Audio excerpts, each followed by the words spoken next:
राधे राधे दोस्तों, आप सभी का कान्हा एजुकेशन चैनल में स्वागत है। आप सभी का संघर्ष बैच में स्वागत है दोस्तों। सभी को राम राम, सभी को जय श्री कृष्णा। दोस्तों हम क्या है राजस्थान इतिहास विषय के ऊपर क्या है अध्ययन कर रहे थे। तो हमने राजस्थान इतिहास विषय के ऊपर क्लासें देखनी प्रारंभ की थी और आज की हमारी दोस्तों क्या है ये तीसरी क्लास है इतिहास को लेकर। हमने पहली क्लास के अंदर दोस्तों हमने क्या है पाठ्यक्रम पर चर्चा की थी और दूसरी क्लास के ऊपर क्या है हमने सामान्य परिचय के बारे में बात की इतिहास की। और आज की जो हमारी तीसरी क्लास है वो भी सामान्य परिचय को लेकर क्लास रहेगी दोस्तों, इतिहास के सामान्य परिचय की।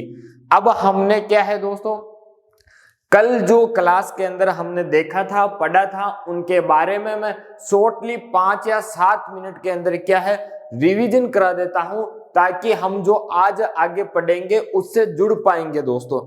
जब यदि हम पिछले का नहीं देखते दोस्तों, जब हम कल जो पढ़ा उनको नहीं देखते हैं, उनके साथ जुड़ नहीं पाते हैं दोस्तों, तो आज का जो हम पढ़ते हैं वो याद करना दोस्तों मुश्किल होता है, समझना मुश्किल होता है, जुड़ना मुश्किल होता है दोस्तों। तो हमने जो कल बात की थी वो बात बताता हूं। हमने कल इतिहास के बारे में बात की थी और इतिहास की हम क्या है उत्पत्ति देखी थी और उत्पत्ति को हम दोस्तों क्या है ग्रीक भाषा के अंदर देखी थी और ग्रीक भाषा के अंदर उत्पत्ति दोस्तों किससे हुई थी तो हिस्ट्री शब्द से हुई थी। यह जो इतिहास शब्द है इस इतिहास शब्द की उत्पत्ति ग्रीक भाषा के अंदर हिस्ट्री शब्द से हुई थी और इस हिस्ट्री शब्द को क्या है दोस्तों जो अपभ्रंश होते होते क्या है हिस्ट्री बन गया था। क्या बना था दोस्तों, और ये जो हिस्ट्री बना इसी हिस्ट्री को हम हिंदी में क्या है दोस्तों इतिहास कहते हैं। यह बात हमने की थी। फिर हमने दोस्तों क्या है इतिहास की परिभाषा देखी। इसके बाद हमने 2 शब्द देखे थे, इतिहास देखा था और एक अतीत शब्द देखा था। क्या देखा था दोस्तों, इतिहास और अतीत। जब हमने इतिहास और अतीत देखा तो हमने इतिहास के बारे में कहा कि वे घटनाएं जो घटित हो चुकी है, क्या दोस्तों वे घटनाएं जो घटित हो चुकी हैं और उन घटनाओं के क्या है दोस्तों लिखित रूप से साक्ष्य उपलब्ध है, यानी कि लिखित रूप में क्या है प्रमाण उपलब्ध है। यानी कि जो घटनाएं घटित हो चुकी है, क्या है दोस्तों जो घटनाएं घटित हो चुकी हैं और इन घटनाओं के घटित होने के दोस्तों क्या है जो लिखित साक्ष्य उपलब्ध है। कौन से दोस्तों जो लिखित साक्ष्य उपलब्ध है उन साक्ष्यों को ही क्या कहते हैं दोस्तों इतिहास कहते हैं। और अतीत के अंदर क्या है दोस्तों जो घटनाएं घटित तो हो चुकी है लेकिन उन घटनाओं के बारे में कोई लिखित साक्ष्य उपलब्ध नहीं है हमारे पास, लेकिन उन घटनाओं को क्या है हमने किसी के माध्यम से सुना है, किसी के द्वारा सुना है। तो जो बात हमने सुनी है लेकिन जिस घटना के बारे में हमने सुना है उस घटना के बारे में हमें कोई लिखित साक्ष्य उपलब्ध नहीं होता है, तो उसे हम क्या कहते हैं अतीत कहते हैं। यानी कि इसके लिए क्या है अतीत के लिए जो घटनाएं घटित होती हैं उसके लिखित साक्ष्य उपलब्ध नहीं होते हैं। क्या है दोस्तों हमने अतीत के बारे में बात की थी कि जो लिखित साक्ष्य है वो क्या है उपलब्ध नहीं होते हैं। जिनके लिखित साक्ष्य उपलब्ध नहीं होते हैं उन घटनाओं को क्या कहा जाता है अतीत कहा जाता है। इसके बाद हमने बात की कि जो इतिहास है इस इतिहास का प्रारंभ काल यानी कि जो इतिहास की शुरुआत है वो इतिहास की शुरुआत तो दोस्तों कहां से मानी जाती है तो इतिहास की शुरुआत की हमने बात की कि सभ्यता काल से मानी जाती है। और हमने दोस्तों राजस्थान इतिहास की बात की कि जो राजस्थान का इतिहास है इस राजस्थान के इतिहास की शुरुआत कहां से मानी गई तो शुरुआत दोस्तों हमने कहा कि राजपूत काल से मानी गई है। और दोस्तों इस राजपूत काल की जो वास्तविक शुरुआत है इस राजपूत काल की वास्तविक शुरुआत कब से मानी जाती है तो इसकी शुरुआत मानी जाती है 7वीं सदी के मध्य से। कब से दोस्तों 7वीं सदी के मध्य से राजपूत काल की शुरुआत मानी जाती है। फिर हमने कहा कि जो राजस्थान इतिहास है इस राजस्थान के इतिहास के जनक किसे कहा जाता है दोस्तों, तो इतिहास के जनक की बात की थी हमने। ये जो इतिहास है इस इतिहास के जनक की हमने बात की थी। इतिहास के जनक हमने कर्नल जेम्स टोड को कहा था। किसको कहा था दोस्तों, कर्नल जेम्स टोड को कहा था। फिर हमने बात की कि कोई व्यक्ति पहले भी हुआ क्या जिसने कर्नल जेम्स टोड से पहले राजस्थान इतिहास लिखने का प्रयास किया? तो हमने कहा था कि मुहम्मद नैन्सी हुए थे। कौन हुआ था दोस्तों? मुहम्मद नैन्सी हुए थे। इन्होंने मुहम्मद नैन्सी ने दोस्तों क्या है, इतिहास लिखने का प्रयास किया था और इन्होंने अपना एक ग्रंथ लिखा नैन्सी ख्यात। उस नैन्सी ख्यात के अंदर दोस्तों क्या है, इतिहास का लिखने का प्रयास किया था। लेकिन कर्नल जेम्स टोड साहब ने क्या है, जो इतिहास लिखा मुहम्मद नैन्सी से ज्यादा और विस्तार के रूप में लिखा था और वैज्ञानिक तरीके से क्या है लिखा था, ताकि पढ़ने लिखने समझने में आसानी हो। इसलिए हम क्या है, कर्नल जेम्स टोड को इतिहास का जनक कहते हैं दोस्तों। फिर हमने कर्नल जेम्स टोड के बारे में 5-6 तिथियां देखी थी, 5-6 बिंदु देखे थे दोस्तों। पहला बिंदु देखा था हमने कि इनका जन्म कब हुआ था। तो इनका जन्म हुआ था दोस्तों 1782 के अंदर। कब हुआ था? 1782 के अंदर हुआ था, 20 मार्च को। और इंग्लैंड के अंदर हुआ था। कहां दोस्तों? इंग्लैंड के अंदर हुआ था। फिर हमने इनकी दूसरी तिथि देखी थी कि 1798-99 को। कौन सी दोस्तों? 1798-99 को जो तिथि देखी थी। इस तिथि के अंदर दोस्तों ये क्या है, जो कर्नल जेम्स टोड साहब है, ये कर्नल जेम्स टोड साहब इंग्लैंड से दोस्तों क्या है भारत आए थे। और वो भी किसके रूप में दोस्तों? तो एक सैन्य अधिकारी के रूप में आए थे दोस्तों। और जो सैन्य अधिकारी के रूप में भारत आए, लेकिन भारत में भी सर्वप्रथम दोस्तों कहां पर आए? तो भारत में सर्वप्रथम बंगाल के अंदर आए थे। कहां आए थे दोस्तों? बंगाल के अंदर आए थे। फिर हमने तीसरी तिथि देखी थी इनकी, तो तीसरी तिथि देखी थी 1806 ईस्वी की। कौन सी? 1806 ईस्वी। यानी कि जो 1806 ईस्वी है, इस 1806 ईस्वी के अंदर कर्नल जेम्स टोड हमारे राजपूताना में सर्वप्रथम आए थे। यानी कि राजपूताना के अंदर क्या है दोस्तों? राजपूताना में सर्वप्रथम आए थे। अब राजपूताना में 1806 ईस्वी में कर्नल जेम्स टोड सर्वप्रथम आए थे। लेकिन राजपूताना में भी कहां पर आए थे? यदि स्थान पूछ ले दोस्तों, तो स्थान ध्यान रखना, मांडल के अंदर आए थे। कहां आए थे दोस्तों? मांडल के अंदर आए थे। और ये जो मांडल है दोस्तों, ये मांडल भीलवाड़ा डिस्ट्रिक्ट के अंदर भीलवाड़ा जिले में आता है। अब हम इनकी अगली तिथि की बात करें दोस्तों, तो अगली तिथि हमने देखी थी 1813 ईस्वी। कौन सा दोस्तों? 1813 ईस्वी देखी थी। और इस 1813 ईस्वी में इन्हें क्या है, कर्नल की उपाधि दी जाती है। किसकी उपाधि दोस्तों? कर्नल की उपाधि दी जाती है, ध्यान रखना। और अगली तिथि हमने जो देखी थी दोस्तों, वो थी 1817-18। कौन सी दोस्तों? 1817-18 के अंदर दोस्तों ये क्या है, राजस्थान के अंदर राजपूताना के अंदर वापस आते हैं और पॉलिटिकल एजेंट के रूप में आते हैं दोस्तों। किस रूप में आते हैं? पॉलिटिकल एजेंट के रूप में राजस्थान के अंदर राजपूताना में दोबारा आते हैं। और इनका जो समय था आने का, वो था 1817-18 ईस्वी के अंदर दोस्तों। इनका एक बिंदु और दिखा था दोस्तों, वो देखा था कि जो 1822 है, 1822 के अंदर कर्नल जेम्स टोड क्या है, इंग्लैंड की ओर पुणे लौट जाते हैं। इनका जो स्वास्थ्य है हल्का फुल्का बिगड़ जाता है। इनको लगता है कि अब हमें क्या है, इंग्लैंड वापस चला जाना चाहिए। तो ये क्या है, इंग्लैंड चले जाते हैं। तो दोस्तों कब जाते हैं? तो 1822 के अंदर क्या है, इंग्लैंड लौट जाते हैं। ठीक है। और जाते वक्त क्या है, अपने साथ मानमोरी शिलालेख भी ले जाते हैं। और ले जाते तो है, लेकिन क्या है, बीच रास्ते में समुद्र में फेंक देते हैं। और 1835 के अंदर क्या है, इनकी मृत्यु हो जाती है। कब हो जाती है दोस्तों? 1835 के अंदर इनकी मृत्यु हो जाती है। ध्यान रखना, कर्नल जेम्स टोड के बारे में ये महत्वपूर्ण बिंदु 5 या 6 परीक्षा में पूछ सकते हैं कभी भी। ठीक है दोस्तों, हम क्या है, कर्नल जेम्स टोड के बारे में और भी बात करेंगे जब हम इतिहास के स्रोत पढ़ेंगे। इतिहास के स्रोत के अंदर दोस्तों क्या है, जब हम इतिहासकार पढ़ेंगे तब और पढ़ेंगे, कर्नल जेम्स टोड साहब के बारे में बातचीत और करेंगे। लेकिन अभी महत्वपूर्ण बिंदु ध्यान रखना दोस्तों। फिर हम बात करते हैं दोस्तों कर्नल जेम्स टोड के बाद। हमने बात की थी कि क्या राजस्थान के और नाम थे क्या? तो राजस्थान के प्राचीन नाम की बात की थी कि राजस्थान के प्राचीन नाम क्या थे। तो हमने प्राचीन नाम की बात की थी राजस्थान की। ठीक है। तो पहला नाम हमारे पास आया था मरुकांतर। और मरुकांतर नाम किसने दिया था दोस्तों? तो वाल्मीकि ने दिया था। और वाल्मीकि ने किसके अंदर दिया था दोस्तों? तो आपको पता होगा कि रामायण के अंदर दिया था। ठीक है। इसके बाद एक नाम और देखा था दोस्तों हमने, वो नाम देखा था ब्रह्मव्रत। ब्रह्मव्रत ये नाम दोस्तों कहां पर मिल रहा है हमें? वेदों के अंदर मिला है, राजस्थान के लिए। फिर हमने बात की थी कि क्या राजस्थान के और अन्य नाम है, तो हम कहते हैं कि राजस्थान को राजपूताना भी कहा गया है।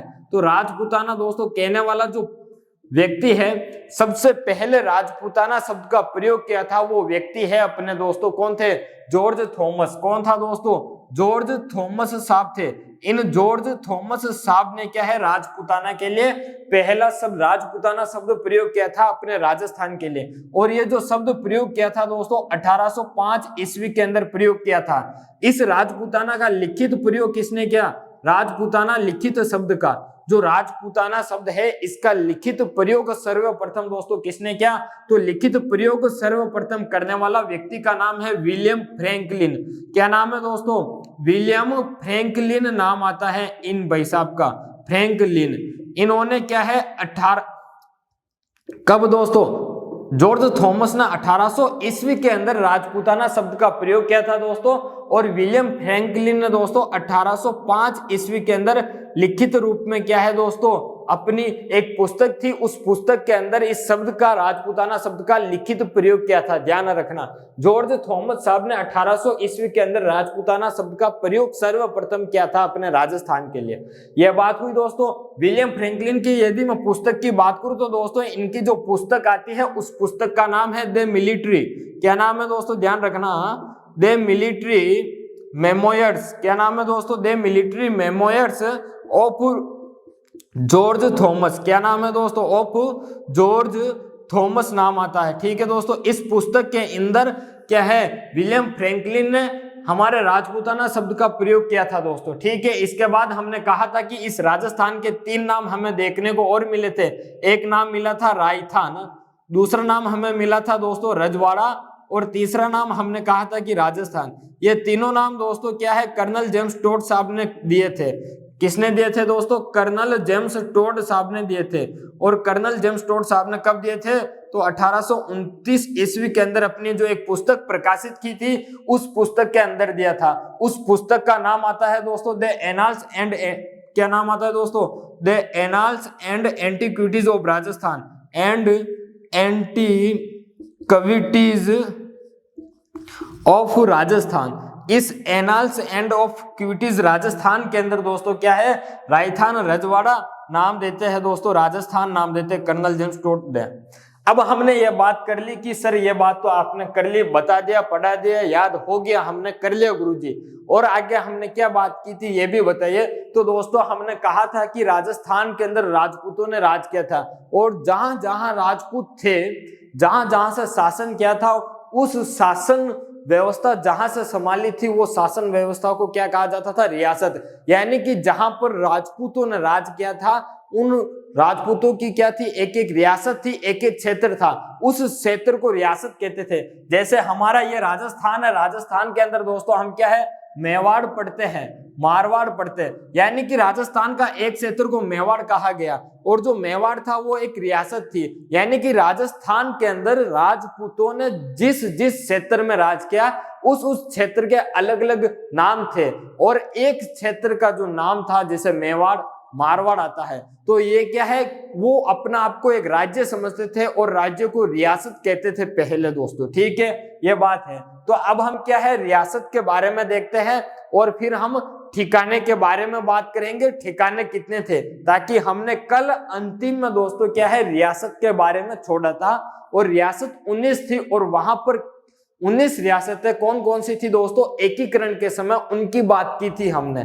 और जो हमने बात की उसके बाद दोस्तों हमने देखा था कि यहाँ पर ये वंश थे, उनकी भी चर्चा हम करते हैं। फिर ठिकाने की बात करेंगे दोस्तों, ठिकाने कैसे कहते हैं वो भी बताऊंगा। फिर हम दोस्तों एक केंद्र शासित प्रदेश या चीफ कमिश्नर है उसकी भी बात हम करेंगे दोस्तों। तो पहले मैं इनको मिटा देता हूं, फिर आगे की बात करते हैं दोस्तों। मैं क्लास रोक के इसलिए मिटाता हूं दोस्तों ताकि क्या है, इनको जो हमें मिटाने का जो समय लगता है वो समय की बचत हो आपके लिए दोस्तों, और क्या है, वो जो आपके रुकावट आती है बीच में वो रुकावट ना आवे, इसलिए मैं क्लास को बीच में रोककर इनको मिटाकर क्या है वापस क्लास प्रारंभ से शुरू करता हूं, जहां पर ब्रेक देता हूं वहीं से दोस्तों। ठीक है दोस्तों, अब हम क्या है रियासत देख लेते हैं एक बार ताकि आपको याद हो जाए, कि सर ने जो रियासतें कल बताई थी 19 एकीकरण के समय, कौन कौन सी है दोस्तों। क्योंकि रियासत से संबंधित जब हम आधुनिक इतिहास पढ़ेंगे 1857 की क्रांति तब भी रियासत आएगी, प्रजामंडल पढ़ेंगे तब भी रियासत आएगी, जब राजस्थान का एकीकरण पढ़ेंगे तब भी रियासत होगी। तो ध्यान रखना, आपको याद करना पड़ेगा, इसलिए सामान्य परिचय के अंदर हम पढ़ रहे हैं रियासतों को। ठीक है, सामान्य परिचय के लिए इसलिए पढ़ रहे इतिहास, क्योंकि राजस्थान का इतिहास ही क्या है, राजपूतों का इतिहास है। और राजपूतों ने जिस जिस एरिया में राज किया उस एरिया का नाम क्या रखा है, एक तो पूरा क्षेत्र उनका जो इलाका था उस इलाका को रियासत कहा जाता था, और जहां जिस स्थान पर वो रहकर क्या है राज करते थे उस इलाका को क्या है, जैसे मेवाड़ के राजाओं ने, गोहिल राजवंश ने जो राज किया था उससे हम मेवाड़ रियासत कहते हैं दोस्तों। तो ये तो हो गई रियासत। जैसे दोस्तों क्या है, ये पहले रियासत एक राज्य के रूप में हुआ करती थी। क्या हुआ करती थी, राज्य के रूप में। जैसे राजस्थान है अभी राज्य, गुजरात राज्य है, पंजाब राज्य है, हरियाणा राज्य है, वैसे ही क्या है दोस्तों इन रियासत भी क्या है एक राज्य के रूप में हुआ करती थी। ठीक है, अब 19 रियासतें, हमने कल पहली रियासत की बात की थी मेवाड़ की दोस्तों। मेवाड़ के अंदर हमने बात की थी कि गोहिल वंश ने राज किया था दोस्तों, इस गोहिल वंश ने राज किया था, और मेवाड़ को ही वर्तमान में क्या है दोस्तों उदयपुर कहा जाता है, ये भी कहा था। और ये क्या है दोस्तों प्राचीन रियासत है। कौन सी रियासत है, प्राचीन रियासत है। इसके बाद हमने जो बात की थी दोस्तों मेवाड़ रियासत के बारे में कि यहाँ के जो राजा थे वो अपने नाम के आगे राणा लगाते थे। क्या लगाते थे दोस्तों, जैसे राणा या रावल लगाते थे। अब कैसे दोस्तों, जैसे क्या है महाराणा प्रताप हो गया, महाराणा प्रताप दोस्तों, और बता देता हूं आपको राणा सांगा, क्या है दोस्तों राणा सांगा हो गए। जैसे दोस्तों रावल रतन सिंह है, ऐसे ये अपने नाम के साथ लगाते थे दोस्तों।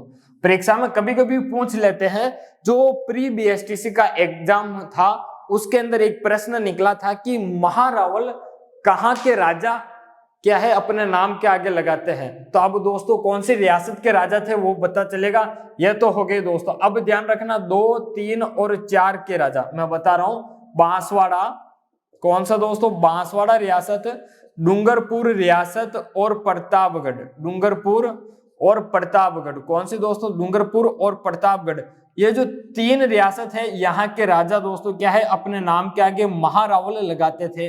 अगली जो रियासत है 5, 6 और 7 दोस्तों, इन 3 रियासत के बारे में ध्यान रखना। 5 नंबर की रियासत हमारी दोस्तों कौन सी है, मारवाड़ रियासत। कौन सी दोस्तों, मारवाड़। इस मारवाड़ को हम क्या है जोधपुर रियासत कहते हैं। कौन सी दोस्तों, जोधपुर है, जो क्षेत्रफल में सबसे अधिक थी। इसके बाद दोस्तों बीकानेर रियासत। कौन सी, बीकानेर रियासत दोस्तों। इसके बाद दोस्तों किशनगढ़ रियासत। कौन सी, किशनगढ़ रियासत।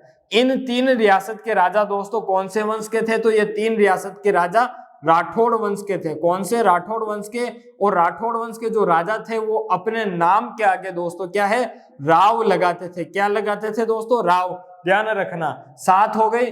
8वीं रियासत की बात करूं दोस्तों तो आमेर। कौन सी दोस्तों, आमेर रियासत। इस आमेर रियासत की बात करूं दोस्तों तो आमेर को ही हम आमेर रियासत दोस्तों, और आमेर को वर्तमान में क्या है दोस्तों जयपुर भी कहा जाता है। ठीक है, जो कछावा राजवंश है दोस्तों, ये कछावा राजवंश क्या है पहले आमेर पर राज करते थे, और आमेर पर राज करते थे, लेकिन क्या है 1727 से अपनी राजधानी आमेर से क्या है जयपुर बना दी। क्योंकि आमेर के बाद दोस्तों हमारे जो जय सिंह जी थे, जय सिंह जी ने क्या है जयपुर बसाया और अपनी राजधानी कछावा वंश की क्या है जयपुर रख दी। ठीक है दोस्तों, तो इसलिए हम आमेर को जयपुर भी कहते हैं। कछावा वंश ने राज किया था। ठीक है दोस्तों, और हम बात करें 9 नंबर पर दोस्तों, तो 9 नंबर पर हमारे पास आती है अलवर एक रियासत। कौन सी दोस्तों, अलवर रियासत आती है। यहाँ पर नरुका वंश ने राज किया था। किसने दोस्तों, नरुका वंश ने राज किया था।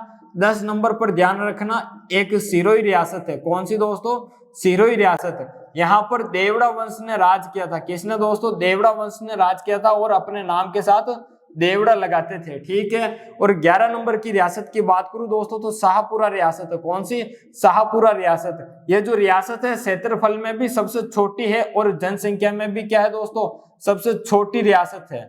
किसमें दोस्तों, क्षेत्रफल और जनसंख्या में सबसे छोटी रियासत शाहपुरा थी। ठीक है, इसके बाद में बात करता हूं दोस्तों तो 12 नंबर पर एक टोंक रियासत आती है हमारे पास। कौन सी दोस्तों? टोंक रियासत है। यहाँ टोंक के अंदर दोस्तों क्या है, मुस्लिमों ने राज किया था। किसने? मुस्लिमों ने। ठीक है, और बात करते हैं दोस्तों 13 और 14 नंबर पर।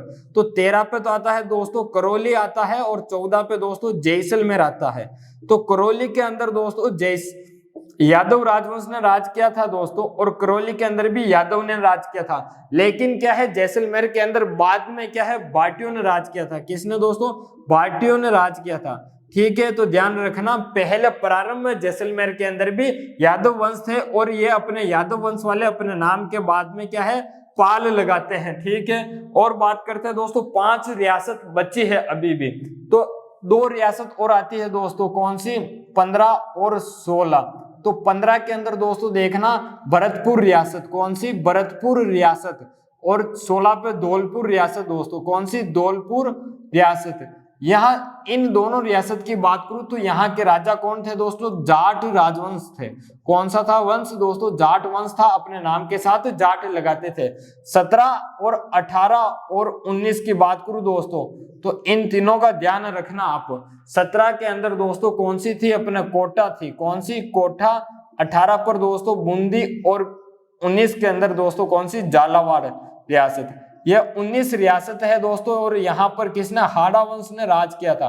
किसने? हाड़ा वंश ने राज किया था, और यहाँ के शासक अपने नाम के बाद हाड़ा लगाते थे। ध्यान रखना दोस्तों, ये जो झालावाड़ है, यह झालावाड़ जो है, यह झालावाड़ क्या है दोस्तों? ध्यान रखना, यह झालावाड़ अपने नवीन रियासत थी। कौन सी दोस्तों? झालावाड़ नवीन रियासत थी। यह बात हमने कर ली, झालावाड़ नवीन रियासत थी। सर गुरुजी आपने बता दिया। अब हम बात करते हैं दोस्तों 3 ठिकाने थे, और 3 ठिकाने दोस्तों ध्यान रखना कौन कौन से ठिकाने थे। मैं 1, 2 और 3 को यहां पर बता देता हूं। 3 ठिकाने थे दोस्तों। ठिकाने किसे कहते थे? जैसे दोस्तों अभी अपने बात करें तो जैसे कोई तहसील होती है, और वो तहसील यदि क्षेत्रफल में बड़ी हो, और वहां के अंदर क्या है, जनसंख्या ज्यादा हो, तो वहां का जो अधिकारी होता है तहसीलदार, और वहां जो उपखंड है, उस उपखंड अधिकारी से भी क्या है, कार्यभार ज्यादा हो जाता है, कार्यभार संभलता नहीं है, तो तहसील को क्या है, एक उप तहसील के रूप में भी बांट देते हैं कुछ हिस्से को। वैसे ही जो ये रियासतें थी, ये ज्यादा होने के कारण, रियासत के अंदर क्षेत्रफल ज्यादा होने के कारण दोस्तों, गांव ज्यादा होने के कारण, ठिकाने ज्यादा होने के कारण क्या करते, जो अपने जो राजा होते थे, जो अपने विश्वासी दरबारी होता था, अच्छा दरबारी होता था, उसको क्या है, ठिकाना दे देते थे। तो इसी प्रकार से हमारे राजस्थान के अंदर एकीकरण के समय 3 ठिकाने थे। पहले ठिकाने की बात करूं दोस्तों, तो एक ठिकाना हमारा आता है नीमराना। कौन सा दोस्तों? नीमराना। ये जो नीमराना ठिकाना है दोस्तों, ध्यान रखना, ये अलवर रियासत का है। किसका? यह अलवर रियासत का है। लेकिन ध्यान रखना, ये जो ठिकाना है अलवर रियासत का है, लेकिन ये नीमराना वर्तमान के अंदर कोटपुतली बहरोड जिले के अंदर है। कहां पर दोस्तों? कोटपुतली बहरोड जिले के अंदर है। कहां पर है दोस्तों? कोटपुतली बहरोड जिले में है। ठीक है, ध्यान रखना, ये जो नीमराना है अलवर रियासत का है। पहला ठिकाना नीमराना अलवर रियासत का, लेकिन वर्तमान के अंदर कोटपुतली बहरोड जिले में है। पहले अलवर जिले में आता था, लेकिन अब क्या है, कोटपुतली बहरोड जिले में आता है दोस्तों। हमारा दूसरा जो हम बात करते हैं, दूसरा ठिकाना वो है लावा। कौन सा दोस्तों? लावा ठिकाना है। और ये लावा ठिकाना दोस्तों किसका था? तो ये जयपुर रियासत का था। किसका था दोस्तों? जयपुर रियासत का था। लेकिन ये जो लावा है, वर्तमान के अंदर बात करूं दोस्तों, तो वर्तमान में टोंक जिले के अंदर है। किसके अंदर दोस्तों? वर्तमान के अंदर टोंक जिले के अंदर है लावा। लावा जयपुर रियासत का ठिकाना था। किसका दोस्तों? जयपुर रियासत का ठिकाना था दोस्तों। एक तीसरा ठिकाना है कुशलगढ़। कौन सा दोस्तों? तीसरा ठिकाना है कुशलगढ़। और ये जो कुशलगढ़ है दोस्तों, ध्यान रखना, कुशलगढ़ बांसवाड़ा रियासत का था। किसका दोस्तों? बांसवाड़ा रियासत का था, और वर्तमान में भी ये बांसवाड़ा जिले में ही स्थित है। तो ये हुए 3 ठिकाने और 19 रियासत। अब दोस्तों हमें एक केंद्र शासित प्रदेश, जिसे चीफ कमिश्नर भी कहते हैं, जिसे हम क्या है, राजपूताना रेजिडेंसी भी कहते हैं, वो प्रदेश है अजमेर मेरवाड़ा। उसके बारे में हमें बात करनी है दोस्तों। वहां पर राजपूताना रेजिडेंसी की स्थापना कब हुई थी, राजपूताना रेजिडेंसी क्या है, इसके बारे में जानना है, हम जानते हैं। यदि आप इसका भी स्क्रीनशॉट लेना चाहते हो तो ले सकते हो या उतार सकते हो। वैसे तो दोस्तों आपको नोट्स के रूप में मैंने आपको पहले भी बताया है, अब भी बता देता हूं कि जो आपको नोट्स है दोस्तों मेरे द्वारा इस क्लास के आधार पर क्या है नोट्स बनाए जा रहे हैं या नोट्स के आधार पर क्लास बन रही है, इतना ध्यान रख लो, ठीक है। ये जो क्लास में मैं बता रहा हूं वही चीज आपको नोट्स में मैं उपलब्ध करा दूंगा। मेरे टेलीग्राम ग्रुप में कान्हा एजुकेशन में जाकर देखोगे तो भी मिल जाएंगे आपको। लेकिन नोट्स जब क्लास अपलोड होगी, क्लास 7 बजे आएगी, उसी 5 या 7 मिनट के अंतराल के अंदर क्या है हम यहाँ पर कान्हा एजुकेशन टेलीग्राम के अंदर अपलोड कर देंगे नोट्स को। क्लास जहां तक क्लास होगी वहीं तक करेंगे दोस्तों अपलोड। रोजाना क्लास जितनी होगी उतने ही, और पूरा टॉपिक होने के बाद एक बार पूरे टॉपिक के नोट्स क्या है एक साथ वापस भेज देंगे दोस्तों, ठीक है। और यदि आप क्लास के अंदर ही डिस्क्रिप्शन में नीचे जाते हो तो वहां पर भी मैं नोट्स के पीडीएफ की लिंक क्या है दे दूंगा, तो आप वहां से भी डाउनलोड कर देना, ठीक है दोस्तों। अब हम चीफ कमिश्नर की बात करते हैं दोस्तों। हमने क्या है राजस्थान के एकीकरण के समय की बात कर रहे थे कि राजस्थान के एकीकरण के समय तो रियासतें इतनी थी, रियासत कितनी दोस्तों 19 थी, पढ़ लिया। ठिकाने कितने थे दोस्तों, ठिकाने थे 3, ये भी पढ़ लिए हमने। अब हम बात करते हैं कि यहाँ पर जो केंद्र शासित प्रदेश था वो केंद्र शासित प्रदेश कौन सा था, इसके बारे में पढ़ना है दोस्तों। तो केंद्र शासित प्रदेश एक है और वो प्रदेश था अजमेर मेरवाड़ा। कौन सा दोस्तों, अजमेर मेरवाड़ा प्रदेश है, अजमेर मेरवाड़ा, ठीक है दोस्तों। ये प्रदेश था अजमेर मेरवाड़ा। अब दोस्तों हम इस केंद्र शासित प्रदेश की बात करें तो इसके इतिहास के बारे में पूरे की पूरी डिटेल्स लेते हैं, जानने की कोशिश करते हैं कि केंद्र शासित प्रदेश होता क्या है, यहां पर क्या था, इसके अधिकारी कौन थे, मुख्यालय कहां पर था। तो दोस्तों इसकी पूरी डिटेल से बात करते हैं। तो दोस्तों ध्यान रखना इस केंद्र शासित प्रदेश को क्या है चीफ कमिश्नर भी कहा जाता है। क्या कहा जाता है दोस्तों, चीफ कमिश्नर भी कहा जाता है, चीफ कमिश्नर या केंद्र शासित प्रदेश दोस्तों, ठीक है। केंद्र शासित प्रदेश, ये प्रदेश दोस्तों क्या है, ये जो अजमेर मेरवाड़ा था ये अंग्रेजों के अधीन था, यानी कि इस अजमेर मेरवाड़ा के अंदर क्या है जो अंग्रेज थे वो अंग्रेज क्या है डायरेक्ट राज करते थे, यहां पर कोई राजा नहीं था, ठीक है दोस्तों। अब केंद्र शासित प्रदेश के बारे में बताऊं दोस्तों, हमारे भारत के अंदर दोस्तों क्या है ईस्ट इंडिया कंपनी आई थी। कौन आई थी दोस्तों, ईस्ट इंडिया कंपनी आई थी। और ये कंपनी क्या है व्यापार करने के लिए आई थी। क्या करने के लिए दोस्तों, व्यापार करने के लिए आई थी। लेकिन यहाँ की जो शासन व्यवस्था थी उस शासन व्यवस्था को देखते हुए ये व्यापार करती करती क्या है हमारे भारत के ऊपर क्या है दोस्तों, हमारे भारत के ऊपर यह शासन करना प्रारंभ कर दिया। किसने, इस ईस्ट इंडिया कंपनी ने हमारे भारत के ऊपर शासन करना प्रारंभ कर दिया, ईस्ट इंडिया कंपनी ने। जब ईस्ट इंडिया कंपनी ने दोस्तों क्या है हमारे भारत पर शासन करना प्रारंभ किया तो इन्होंने अपना दोस्तों क्या है एक अधिकारी बनाया था। ईस्ट इंडिया कंपनी जो थी उसका अधिकारी था, उस अधिकारी को हम दोस्तों क्या है गवर्नर जनरल कहते हैं। क्या कहते हैं दोस्तों, गवर्नर जनरल, जिसे हम शॉर्ट में क्या है जीजी कहते हैं। ये जीजी भाई साहब थे, इनके अधिकारी कौन थे दोस्तों, ये जो मुख्य अधिकारी होता है उस मुख्य अधिकारी को दोस्तों क्या है जीजी कहते हैं या गवर्नर जनरल कहते हैं। ईस्ट इंडिया कंपनी के मुख्य अधिकारी क्या है या जनरल गवर्नर थे दोस्तों, ठीक है, ये बात है। तो इन भाई साहब को क्या है पूरे भारत के ऊपर शासन करना था। किनको, जीजी को पूरे भारत के ऊपर शासन करना था। अब ये पूरे भारत पर शासन करना चाहते थे कि पूरे भारत पर शासन हो और शासन इस प्रकार से हो जैसे ये चाहे वैसे शासन हो, जैसे इनके नियम शर्तें जो भी थी वो जिस प्रकार से चाहते हैं वैसे हो और शासन के अंदर कोई दिक्कत ना हो।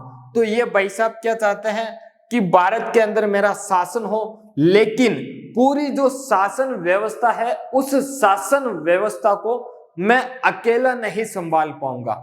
ये जो ईस्ट इंडिया कंपनी के जो गवर्नर जनरल थे, ये भाई साहब कहते हैं कि पूरे भारत में शासन तो करेंगे, लेकिन पूरे भारत की शासन व्यवस्था, शासन प्रणाली क्या है, संभालना मुश्किल होगी। हम ऐसा करते हैं कि इस भारत के अंदर दोस्तों क्या है, इस भारत के अंदर प्रत्येक एरिया के लिए हम क्या है, एक अधिकारी बैठाते हैं।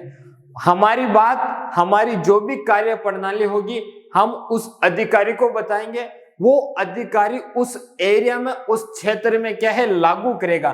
तो इस प्रकार से क्या है, पूरे भारत में 5 केंद्र शासित प्रदेश बने। कितने दोस्तों? पूरे भारत के अंदर उस समय 5 केंद्र शासित प्रदेश बने थे। 5 केंद्र शासित प्रदेश, यानी कि ये जो हमारे जीजी साहब है, इनके नीचे, जीजी साहब के नीचे कितने, 5 व्यक्ति बैठाए। कितने? 5 व्यक्ति बैठाए पूरे भारत के अंदर शासन करने के लिए। उनमें से एक व्यक्ति हमारे पास भी आता है जो राजपूताना पर क्या है, शासन करता है। इनमें से एक व्यक्ति क्या है, हमारे पास भी आता है जो क्या है, वो राजपूताना के अंदर शासन करना चाहता है। तो राजपूताना के अंदर शासन करना चाहता है, जो भी रियासतें थी उन रियासतों पर क्या है, अपना शासन चलाना चाहता था, शासन व्यवस्था संभालना चाहता था। तो एक व्यक्ति हमारे क्या है, पूरे राजपूताना के लिए आया था। तो इन्होंने क्या है, जो व्यक्ति आया था उसके लिए एक कार्यालय बनाया, एक ऑफिस बनाया। उस कार्यालय ऑफिस का नाम दिया था दोस्तों राजपूताना रेजिडेंसी। क्या नाम दिया था दोस्तों? राजपूताना रेजिडेंसी। क्या नाम दिया दोस्तों? राजपूताना रेजिडेंसी नाम दिया था। और इस राजपूताना रेजिडेंसी की इन्होंने जो स्थापना की थी, वो की थी 1818 ईस्वी के अंदर की थी। कब की थी दोस्तों? 1818 ईस्वी में। अब दोस्तों राजपूताना का अर्थ तो आप समझ गए कि राजपूताना यानी कि जहां पर राजपूत राज करते थे, उस एरिया को क्या है, उस क्षेत्र को राजपूताना कहते हैं। रेजिडेंसी का अर्थ होता है कि निवास स्थान। क्या अर्थ होता है दोस्तों? ये जो रेजिडेंसी है, इस रेजिडेंसी का अर्थ होता है निवास स्थान। क्या अर्थ होता है दोस्तों? निवास स्थान, यानी कि राजपूताने में निवास स्थान।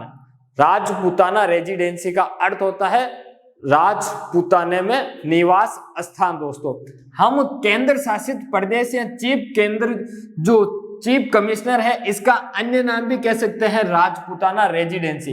इसकी स्थापना 1818 ईस्वी में होती है। और ये जो स्थापना होती है और इसका जो मुख्यालय बनाया जाता है, वो मुख्यालय दोस्तों दिल्ली के अंदर बनता है। कहां पर बनता है दोस्तों? ये मुख्यालय दिल्ली के अंदर बनता है। अब आप कहोगे गुरुजी कि हमने तो राजपूताना रेजिडेंसी की स्थापना अजमेर के अंदर पढ़ी थी और आप इसका मुख्यालय दिल्ली बता रहे हो। दोस्तों बिल्कुल सही बात है, आपने राजपूताना रेजिडेंसी की स्थापना अजमेर के अंदर पढ़ी और वो स्थापना 1832 ईस्वी के अंदर हुई।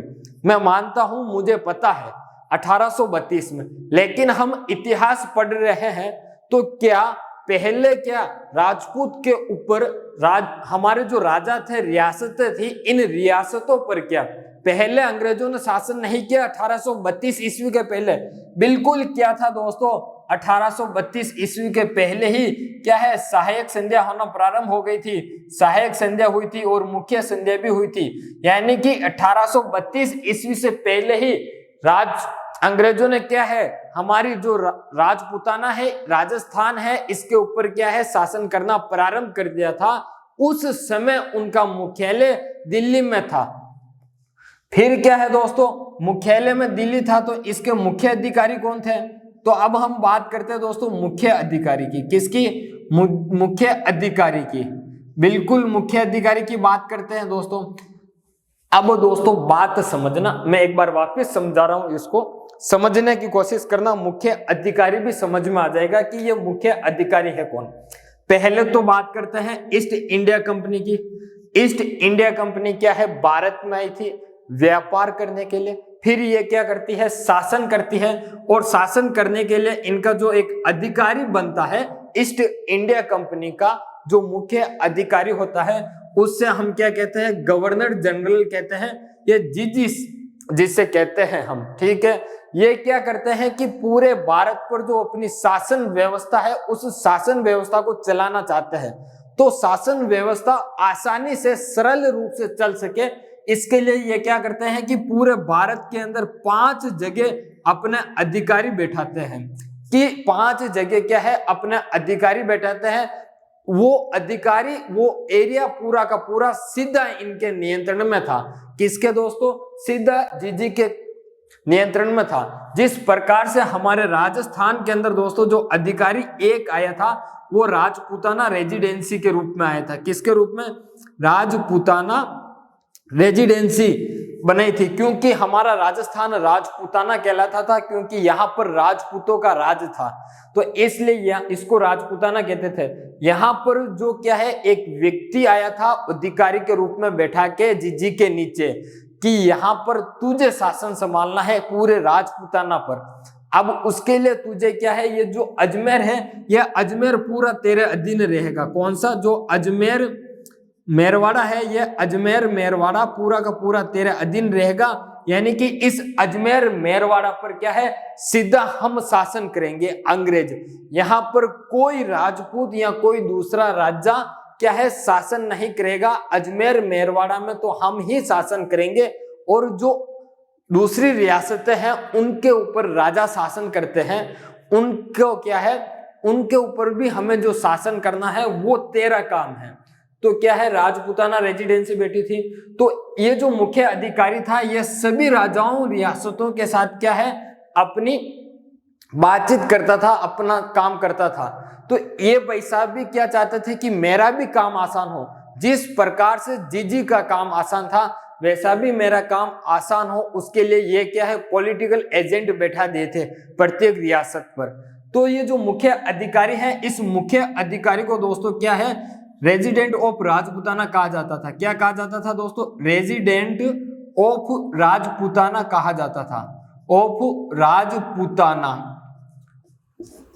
ये जो राजपूताना रेजिडेंसी है इसके मुख्य अधिकारी को दोस्तों रेजिडेंट ऑफ राजपूताना कहा जाता था दोस्तों, ठीक है।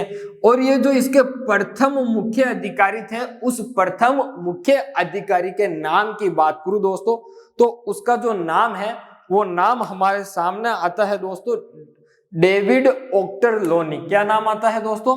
डेविड ऑक्टरलोनी नाम आता है। क्या नाम आता है दोस्तों? David Ochterlony. ध्यान रखना राजपूताना रेजिडेंसी का यदि पहला मुख्य अधिकारी पूछ ले तो डेविड ऑक्टरलोनी है, ठीक है दोस्तों। रेजिडेंट ऑफ राजपूताना का जो अधिकारी पूछ ले पहला व्यक्ति कौन है तो डेविड ऑक्टरलोनी। और इस राजपूताना रेजिडेंसी की दोस्तों ध्यान रखना 1832 ईस्वी के अंदर, कब दोस्तों? 1832 ईस्वी के अंदर इसकी स्थापना अजमेर में कर देते हैं। कहां पर दोस्तों? अजमेर के अंदर। कहां? अजमेर में कर देते हैं इसकी स्थापना। कहां पर कर देते हैं? 1832 ईस्वी में। यानी कि जो राजपूताना रेजिडेंसी है दिल्ली से इसका कार्य जो कार्यालय है उसको उठाकर अजमेर में स्थापित कर देते हैं 1832 के अंदर। बिल्कुल 1832 में करते हैं तो मुख्यालय कहां पर बनेगा? अजमेर में। इसका जो मुख्य अधिकारी है दोस्तों उस मुख्य अधिकारी को दोस्तों अब क्या कहा जाएगा? जैसे ही ये दिल्ली से दोस्तों क्या है जैसे ही राजपूताना रेजिडेंसी दिल्ली से स्थापित होकर अजमेर आती है तो इसका जो मुख्य अधिकारी है रेजिडेंट ऑफ राजपूताना ये नाम बदलकर ये कर देते हैं एजेंट टू गवर्नर जनरल। क्या कर देते हैं दोस्तों? Agent to governor general. क्या कर देते हैं दोस्तों? एजेंट टू गवर्नर जनरल, यानी कि एजीजी। क्या कर देते हैं? इसका जो मुख्य अधिकारी है वो मुख्य अधिकारी एजेंट टू गवर्नर जनरल हो जाता है। और हमारे जो राजस्थान का एजेंट टू गवर्नर जनरल जो पहला व्यक्ति था वो पहला व्यक्ति कौन था दोस्तों? तो वो पहला व्यक्ति था मिस्टर लॉकेट। कौन था दोस्तों? हमारे राजस्थान का पहला एजीजी। हमारे राजस्थान का पहला जो एजीजी है वो दोस्तों है मिस्टर लॉकेट। कौन है? मिस्टर लॉकेट है हमारे पहले एजीजी। रेजिडेंट ऑफ राजपूताना का पूछ ले तो डेविड ऑक्टरलोनी और हमारे राजस्थान के एजीजी मिस्टर लोकेट है पहले दोस्तों। ये बात होगी दोस्तों, ध्यान रखना। इसके बारे में और बात करता हूं मैं रियासत की। तो दोस्तों 1832 के अंदर क्या है, अजमेर में स्थापित करते हैं। लेकिन आपको पता होगा कि हमारे राजस्थान के अंदर क्या है, तावड़ा बहुत पड़ता है। क्या पड़ता है दोस्तों, तावड़ा, जिसे हम क्या कहते हैं, गर्मी कहते हैं। ये गर्मी क्या है, अधिक पड़ती है, तावड़ा अधिक पड़ता है। तो ये भाई साहब क्या है, जो भी हमारे एजीजी साहब वगैरह है, ये क्या है, यूरोप के हैं, ईस्ट इंडिया कंपनी के हैं। ये जो ईस्ट इंडिया कंपनी के है दोस्तों, ये क्या है, गोरे लोग हैं। और इन गोरे लोगों को क्या है, तावड़ा बिल्कुल सहन नहीं होता है। इनकी सहन शक्ति क्या है, हमारे सामने जीरो है तावड़े को झेलने की, सूर्य के प्रकाश को, गर्मी को झेलने की क्या है दोस्तों, सहन शक्ति बिल्कुल जीरो है। ये सहन नहीं कर सकते गर्मी। इनको क्या चाहिए, छाया चाहिए, छांव चाहिए। तो ये क्या करते हैं कि ये जो 1832 ईस्वी के अंदर अजमेर में स्थापित की है, इसका कार्यालय अस्थायी दोस्तों, यानी कि परमानेंट तो अजमेर में ही रहेगा राजपूताना रेजिडेंसी कार्यालय मुख्यालय। लेकिन ये अस्थायी रेजिडेंसी क्या है दोस्तों, अस्थायी रूप से क्या है, राजपूताना रेजिडेंसी को क्या है दोस्तों, अस्थायी क्या करते हैं दोस्तों, अस्थायी 2 माह के लिए। कितने माह के लिए दोस्तों, 2 माह के लिए ये क्या करते हैं, माउंट आबू पर, किस पर दोस्तों, माउंट आबू पर स्थापित कर देते हैं। जो माउंट आबू है वहां पर स्थापित कर देते हैं 2 महीने। अब 2 महीने कौन से दोस्तों, तो ध्यान रखना, वो 2 महीने हैं मई और जून। कौन सा दोस्तों, मई और जून। क्योंकि राजस्थान के अंदर मई और जून महीने में सबसे ज्यादा गर्मी पड़ती है। लेकिन राजस्थान का ठंडा प्रदेश की बात करें तो सबसे ज्यादा ठंडा प्रदेश दोस्तों माउंट आबू है। इसलिए जो राजपूताना रेजिडेंसी है उसको अस्थायी रूप से, किस रूप दोस्तों, अस्थायी रूप से क्या है, इस राजपूताना रेजिडेंसी को माउंट आबू में स्थापित करते हैं 2 महीने के लिए। और वो 2 महीने हैं मई और जून में दोस्तों। ये स्थापित कब करते हैं दोस्तों, तो ध्यान रखना, यह स्थापित करते हैं 1845 ईस्वी के अंदर। कब करते दोस्तों, 1845 ईस्वी में स्थापित करते हैं दोस्तों। ध्यान रखना दोस्तों, जब 1857 की क्रांति प्रारंभ हुई थी दोस्तों, कब क्रांति प्रारंभ हुई थी दोस्तों, तो 1857 को जो क्रांति प्रारंभ हुई थी दोस्तों, यह क्रांति 1857 के अंदर क्या है दोस्तों, 10 मई को प्रारंभ हुई थी। कब हुई थी, 10 मई को। और ये जो 10 मई को प्रारंभ हुई थी वो हुई थी मेरठ छावनी से। किस छावनी से दोस्तों, मेरठ छावनी से प्रारंभ होती है। और प्रारंभ कब होती है दोस्तों, 10 मई को। ये जो 10 मई को मेरठ छावनी से क्या है, 1857 की क्रांति प्रारंभ होती है, क्रांति होती है दोस्तों। तो इसकी जो सूचना है, इस 1857 की क्रांति की सूचना दोस्तों हमारे राजपूताना रेजिडेंसी के पास पहुंचती है। और हमारे राजपूताना रेजिडेंसी के पास पहुंचती है, वो पहुंचती है दोस्तों 19 मई को। कब पहुंचती है, 19 मई को। अब दोस्तों आप बताओ कि जो 1857 की क्रांति 10 मई को प्रारंभ होती है मेरठ छावनी से, और उसकी सूचना हमारे राजपूताना रेजिडेंसी को 19 मई को प्राप्त होती है, तो वो सूचना कहां पर प्राप्त होगी दोस्तों, अब आप अनुमान लगाओ। क्योंकि आपको पता है कि राजपूताना रेजिडेंसी का अस्थायी कार्यालय मई और जून महीने में कहां पर होता है, माउंट आबू में होता है। तो इसकी सूचना भी कहां पहुंचेगी दोस्तों, तो माउंट आबू पहुंचेगी। कहां पहुंचेगी, माउंट आबू के अंदर पहुंचेगी दोस्तों। यह तो हुआ हमारे राजपूताना रेजिडेंसी के बारे में जो सामान्य जानकारी थी उसकी बारे में बात की हमने दोस्तों। अब मैं आपको और छोटी सी बात बताना चाहता हूं। उसके बाद हम क्या है, राजपूतों की उत्पत्ति के सामान्य सिद्धांत पढ़ेंगे, यानी कि इतिहासकारों के वो मत पढ़ेंगे जिनके मत के अनुसार हमें पता चलेगा कि राजपूतों की उत्पत्ति किन से हुई है, कहां से हुई है। क्योंकि हमारे राजस्थान के अंदर क्या है, राजपूतों ने क्या है दोस्तों, राजपूतों ने राज किया। अब राजपूतों ने राज तो किया, लेकिन राजपूत आए कहां से थे, राजपूत आए कहां से थे, किनकी संतानें थी, इनके बारे में जानेंगे। क्योंकि प्रत्येक इतिहासकार के क्या है दोस्तों, अलग अलग मत है, तो इनके बारे में भी हम जानेंगे। क्योंकि हम जो राजस्थान का इतिहास पढ़ेंगे वो इतिहास किनका है, राजपूतों का इतिहास है दोस्तों। एक बार ध्यान देना दोस्तों, हमने कहा कि राजपूतों का इतिहास है। राजस्थान के अंदर 19 रियासतें हैं। इन 19 रियासत के अंदर हम कहते हैं कि दो जो रियासतें हैं, इन दो रियासत के ऊपर दोस्तों किनका, जाट राजवंश का राज है। किसका दोस्तों, जाट राजवंश का। अब दो रियासत कौन कौन सी दोस्तों, इधर देखना, एक तो है भरतपुर, दूसरी है धौलपुर। कौन सी दोस्तों, भरतपुर और धौलपुर। इन पर तो जाट राजवंश का राज है दोस्तों। एक रियासत है जिसके ऊपर मुस्लिमों का राज है। किसका दोस्तों, टोंक। इस टोंक रियासत पर किनका राज है, मुस्लिमों का राज है। किनका दोस्तों, मुस्लिमों का राज है। बिल्कुल सही बात है कि गुरुदेव टोंक रियासत में मुस्लिम राज करते थे, धौलपुर और भरतपुर में जाट राज करते थे।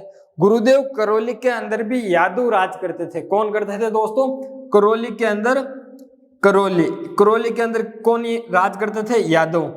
अब दोस्तों ये यादव है, यादव भी राजपूत के अंदर ही गिने जाते हैं। किन के अंदर दोस्तों, राजपूत के अंदर ही गिने जाते थे। यानी कि मोटे मोटे तौर पर कहें तो 16 रियासत के अंदर राजपूत थे। कितने दोस्तों, 16 रियासत के अंदर राजपूत थे। तो ये राजपूत आए कहां से थे, तो इनके बारे में, इनकी उत्पत्ति के बारे में हम इतिहासकारों के क्या है, सामान्य से मत, उनके सिद्धांत पढ़ेंगे। छोटे मोटे सिद्धांत करके 7 से 8 या 9 सिद्धांत होंगे। एक एक लाइन के है दोस्तों, समझा दूंगा, याद करा दूंगा। आपको याद करने पड़ेंगे, वो सिद्धांत याद करने वाले हैं। वो सिद्धांत आप चाहते हो कि किसी थ्योरी के माध्यम से समझा दूं, कोई कहानी कह दूं, तो दोस्तों वो नहीं हो सकता। क्योंकि इतिहास के अंदर कुछ चीजें ऐसी होती हैं जिनको हमें याद करना पड़ता है, रटना पड़ता है। लेकिन कुछ ज्यादा इतिहास के अंदर ऐसा होता है कि सीधा हमें याद हो जाता है, लेकिन कुछ याद करना पड़ता है। तो एक बार राजपूताना रेजिडेंसी के बारे में बता देता हूं दोस्तों। राजपूताना रेजिडेंसी की यदि स्थापना पूछ ले दोस्तों, तो 1818 ईस्वी करना। यदि पूछ ले राजपूताना रेजिडेंसी की स्थापना हमारे राजस्थान में कब हुई दोस्तों, तो 1832 ईस्वी के अंदर, वो भी अजमेर में हुई थी। यदि पूछ ले माउंट आबू में राजपूताना रेजिडेंसी अस्थायी कार्यालय कब स्थापित किया गया, तो 1845 ईस्वी में दोस्तों। राजपूताना रेजिडेंसी का पहला मुख्यालय कहां पर था दोस्तों, तो दिल्ली था। और राजस्थान के अंदर पूछ ले तो दोस्तों अजमेर था। ठीक है, राजपूताना रेजिडेंसी जो दिल्ली के अंदर थी, उस समय मुख्य अधिकारी कौन था दोस्तों, तो वो था रेजिडेंट ऑफ राजपूताना। और रेजिडेंट ऑफ राजपूताना के जो प्रथम थे वो कौन थे, तो डेविड ऑक्टर लोनी थे। और यदि आपको पूछ ले कि राजपूताना रेजिडेंसी का जो एजीजी है, वो एजीजी, प्रथम एजीजी कौन है राजस्थान का, तो बता देना मिस्टर लोकेट था। कौन था दोस्तों, मिस्टर लोकेट था दोस्तों। और पूछ ले कि ये जो राजपूताना रेजिडेंसी माउंट आबू में स्थापित की थी, उस समय जब 1857 की क्रांति होती है, और उस क्रांति की सूचना 19 मई को माउंट आबू पहुंचती है। कब पहुंचती है दोस्तों, 19 मई को पहुंचती है। तो उस समय एजीजी कौन थे, जब 1857 की क्रांति हुई, उस समय राजस्थान के एजीजी कौन थे दोस्तों, तो ध्यान रखना, जो एजीजी थे वो थे पैट्रिक लॉरेंस। कौन थे, पैट्रिक लॉरेंस थे। कौन थे दोस्तों, ध्यान रखना, पैट्रिक लॉरेंस थे। जब 1857 की क्रांति हुई और उस क्रांति की सूचना जब अस्थायी कार्यालय माउंट आबू पहुंचती है, उस समय हमारे राजस्थान के जो एजीजी थे वो थे पैट्रिक लॉरेंस। कौन थे दोस्तों, उस समय हमारे एजीजी, जो राजस्थान के एजीजी थे, वो एजीजी थे पैट्रिक लॉरेंस दोस्तों। ठीक है, सबके समझ में आ गया हो तो अब हम आगे बढ़ते हैं और राजपूतों के सिद्धांत पढ़ते हैं। कौन से दोस्तों? राजपूतों की उत्पत्ति के सिद्धांत पढ़ते हैं। और जैसे ही उत्पत्ति के सिद्धांत खत्म होंगे, हमारे सामान्य परिचय इतिहास का वो भी समाप्त हो जाएगा टॉपिक दोस्तों। उसके बाद हम जैसे जैसे जो राजवंश पढ़ेंगे, उन राजवंश से संबंधित जितने भी इतिहासकार हैं, शिलालेख हैं, उन राजवंशों के क्या है दोस्तों, जो भी राजवंश है उनके उत्पत्ति के सिद्धांत जो भी है, जैसे चौहान राजवंश है तो चौहानों के जो उत्पत्ति के सिद्धांत है वो पर्सनल है, वो चौहानों के समय पढ़ेंगे।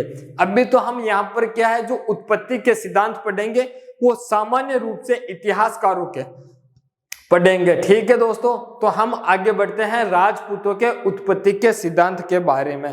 राजपूतों के उत्पत्ति के सिद्धांत दोस्तों हम पढ़ रहे हैं राजपूतों के उत्पत्ति के सिद्धांत। किसके दोस्तों? उत्पत्ति के सिद्धांत। अब उत्पत्ति के जो सिद्धांत हैं इनको हम देखेंगे दोस्तों। अधिकतम 9 सिद्धांत हो सकते हैं, कम से कम 7 या 8 सिद्धांत होंगे। इन सिद्धांत को क्या है दोस्तों, जैसे ही हम कंप्लीट कर लेंगे, अभी बहुत जल्द ही इनको आपको दोस्तों मैं समझाने की कोशिश करूंगा, आपको समझ में भी आएगा। लेकिन इन सिद्धांतों को आपको याद करना पड़ेगा दोस्तों। ठीक है, पहला जो सिद्धांत है दोस्तों, जो पहला सिद्धांत दिया था उनका नाम है गौरी शंकर। क्या नाम है दोस्तों? गौरी शंकर हीराचंद ओझा। क्या नाम है दोस्तों? गौरी शंकर हीराचंद ओझा। ये हमारे इतिहासकार हुए हैं गौरी शंकर हीराचंद ओझा जी, जिन्होंने क्या है दोस्तों, इतिहासकार है, इन्होंने राजपूतों की उत्पत्ति के बारे में बताया है। और गौरी शंकर हीराचंद ओझा जी के बारे में हम बार बार आगे बात करेंगे। जब हम आगे प्रमुख राजवंश पढ़ेंगे तब इनके मत जानेंगे। तो ये नाम बहुत बड़ा है दोस्तों, तो इसको शॉर्ट में हम कहेंगे GH ओझा साहब। क्या कहेंगे दोस्तों? GH ओझा। क्या कहेंगे दोस्तों? ध्यान रखना, GH ओझा।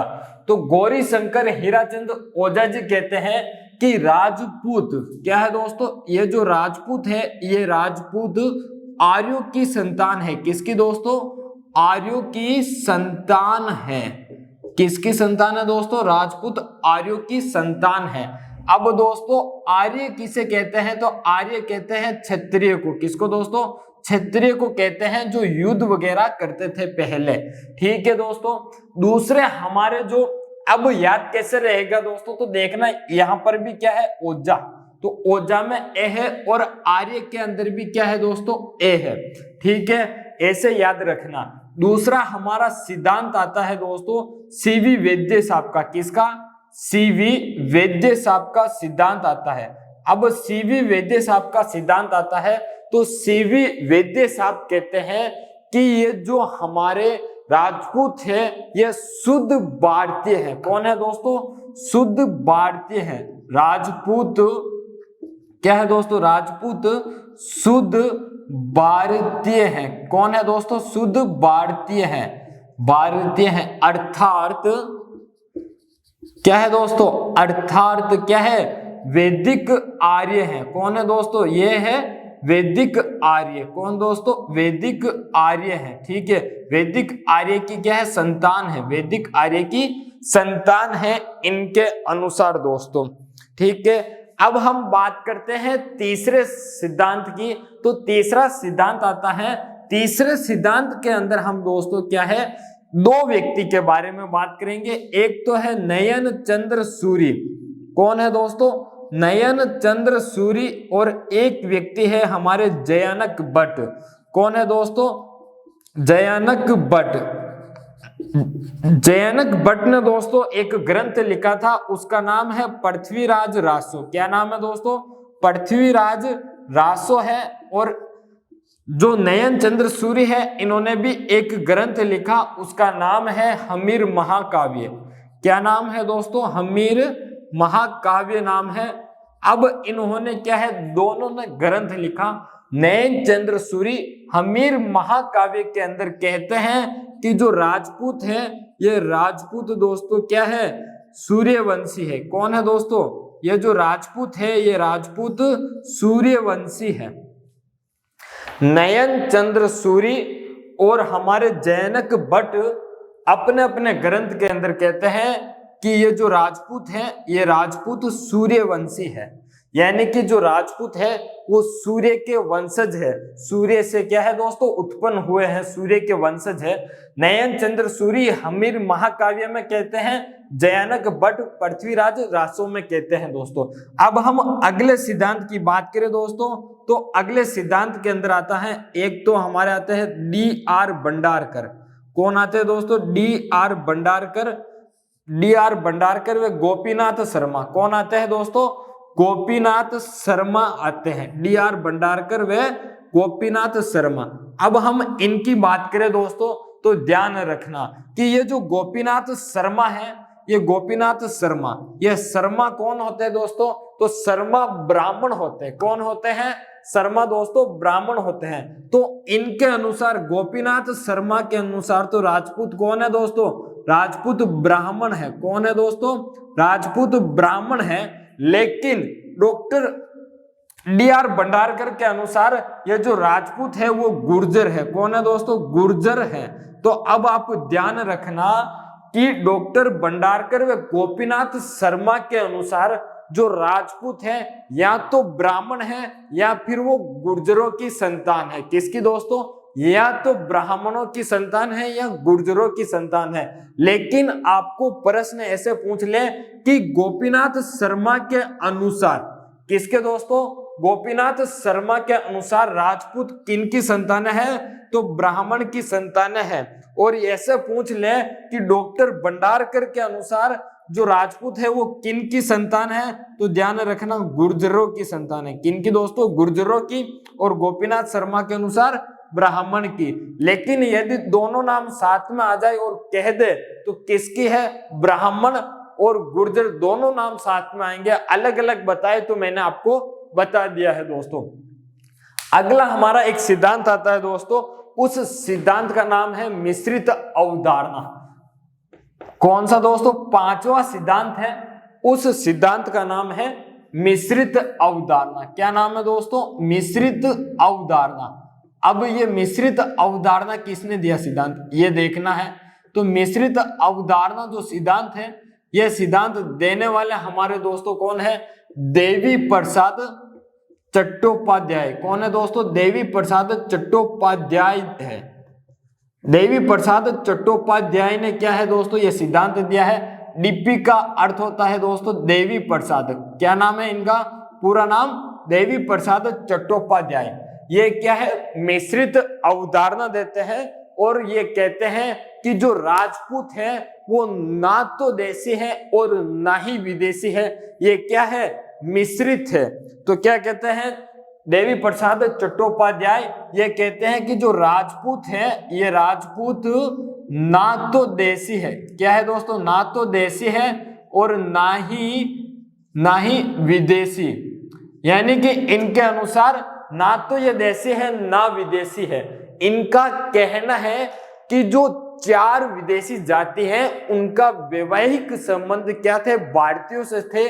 और उन दोनों से जो संतानें उत्पन्न हुई हैं वो राजपूत है दोस्तों। अब मैं बता दूं कि पूरे संसार के अंदर 4 लड़ाकू जाति थी जो प्राचीन समय में, पुराने समय में, पहले के काल में क्या है, उन्होंने भारत पर आक्रमण किया था। और आक्रमण करने के बाद उनके कुछ लोग के अंदर ध्यान रखना, पुरुष भी हो सकते हैं और महिलाएं भी हो सकती है। ठीक है दोस्तों, तो मैं कह रहा हूं कि कुछ लोग यहाँ पर क्या है बस गए थे और अपना जीवन यापन हमारे भारत के अंदर ही करने लग गए थे। अब वो कौन सी जातियां थी जो बात करते हैं दोस्तों? तो इनके अनुसार 4 जातियां थी देवी प्रसाद के अनुसार। कौन कौन सी दोस्तों? एक ही शक, दूसरी है सिथियन। कौन सी दोस्तों? शक, सिथियन। और तीसरी है दोस्तों हूण। कौन सी दोस्तों? हूण। चौथी है कुषाण। कौन सी दोस्तों? कुषाण।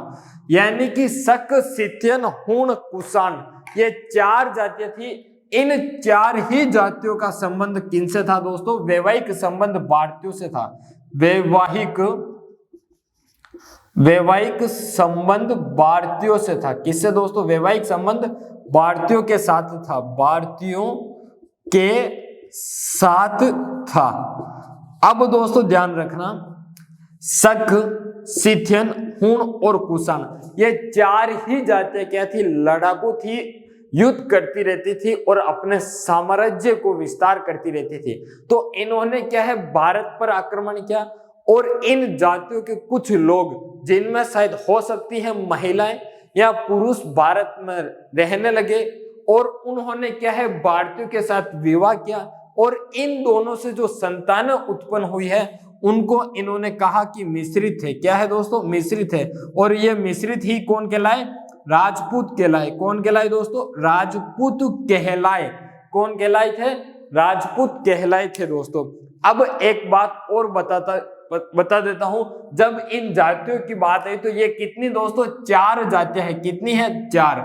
हमारे कर्नल जेम्स टोड साहब क्या कहते हैं?